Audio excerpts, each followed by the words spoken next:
Hello, it's 1997 Batman.com. Nice to see you. Today we are looking at the George Clooney McFarlane figure from the Ultimate Movie Collection that McFarlane released a few months ago. This is not the solo release, this is the one from the Ultimate Collection. You can tell because it's got a cloth cape and the solo figure has a plastic cape. I am yet to get these solo figures because in the UK we get everything just way behind you guys in America.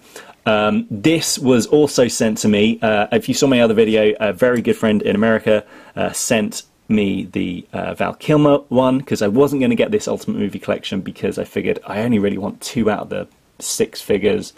You know, I love all the other characters and all the other actors and stuff, but like these were the 2 I really wanted, so I figured I'll just wait until the solo stuff comes out. But anyway, a fan in America, it was like, I have spares of these, do you want them? Sent me the Kilmer. Surprised me by also sending me the George Clooney one, which was just fantastic, because it's a great figure. Like McFarlane, I was really glowing about the Val Kilmer one. That's definitely the better of the 2. Just the attention to detail, I think, in terms of like the colours and everything, is just better on the Val Kilmer. But this George Clooney one is pretty solid as well. Let's go in a little bit closer and look at some of the details. So if we look at the face there, I think they've done a pretty solid job in terms of George Clooney's head. I don't think it's quite up to the quality of the Val Kilmer one, which was really spot on in terms of like his lips and everything. George Clooney has probably like one distinctive feature, which is big chin. They have given him, I think, the right size chin, but just, I don't know, there's just something just not quite right. I don't know if it's like the eyebrows are not quite there. Certainly the colour is one of the things that's not quite working for me. The suit in the movie was quite blue, to the point where like the eyeshadow was black, and there was like a distinct difference between the blue of the suit and the eyeshadow, which was black. They haven't done that for this figure. I have seen some great repaints. Shout out to Les Walker, who does some fantastic repaints and has really kind of taken these McFarlane figures to the next level by doing some good repaints of them. But yeah, overall, I think I think this is still a pretty good figure. The sculpting is all great. They've got the bat symbol and the kind of like little raised bit down the middle. The abs look great. They've kept the nipples. You know, I know a lot of people would think, oh, they'll take the nipples off. Just to bring up, and I hate to do this again, Mattel, but when Mattel did the Val Kilmer one in 2017, they took the nipples off the suit, which, you know, I understand the nipples are controversial, but I think if you're going to try and do an accurate representation of a movie suit, you should really just get all the details in there. And this has got all the details in there. The abs look great.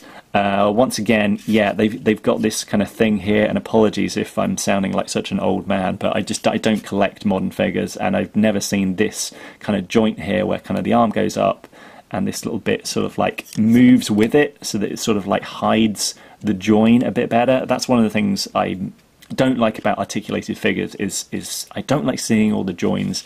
And I'm not like I never particularly put my figures in dynamic poses, so I think a lot of the times I'm just happy with just a statue.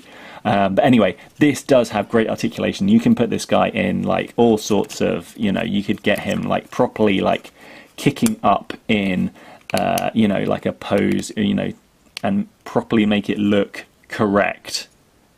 Whereas, and we'll get to it eventually, but the Hot Toys for the Val Kilmer figure, that's a tricky one to pose. You can't really pose it all that well, in which case is it really still worth having all that articulation if it's not going to move? But yeah, anyway, keep going on. As I said with the Val Kilmer one, he's wearing these kind of like pants things to kind of like hide all the joins, which again, yeah, I like, I think, because I hate seeing joins, basically. So yeah, he's got good range of motion. He's got double joints on his legs, so he can really kind of do some, you know, quite dynamic poses. And then he's got a ball joint on his foot and a little kind of toe thing if you really want to bend his toe.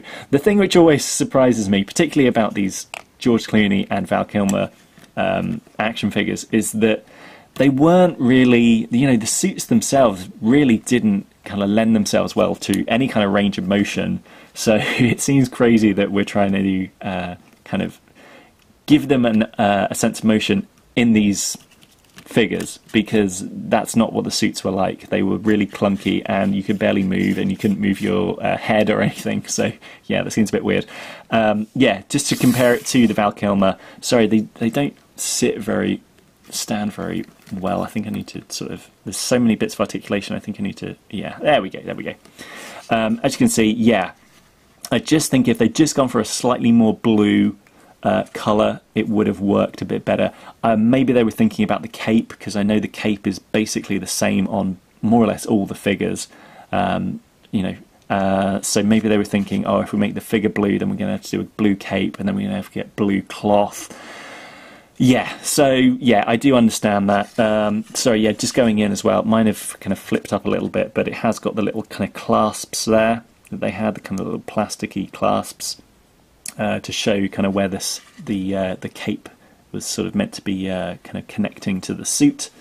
But yeah, I think just all the details on these are absolutely fabulous. I will be getting the solo one of this. I'm so glad I've got the cloth cape version, because I love cloth capes, and people don't use them enough nowadays. They always go straight for plastic. So yeah, thank you again so much to the very generous fan who sent me this. This is going absolute pinnacle of my collection. I absolutely love this. I'm so happy in 2023 that we're getting all this kind of Schumacher stuff, a little bit of love, a little bit of attention for the movie. Now, just one last thing I just want to do, because I did it for the Val Kilmer one, and I don't have so many George Clooney figures to compare, but obviously this was back in the day your Kenner comparison.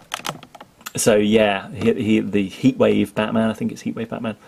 So yeah, with the kind of very cool, actually, comparing the two. The plastic capes have come on a long way, and I am less reticent for them than I used to be. But yeah, that is the comparison for the Kenner one. Obviously, you know, we're looking at kind of about 6 inches for this, and about 4 inches for the old Kenner one. So yeah, we've come a long way. McFarlane, you've done a fantastic job on this. Could we get some Batmobiles maybe for these guys? That would be very, very cool. See you next time.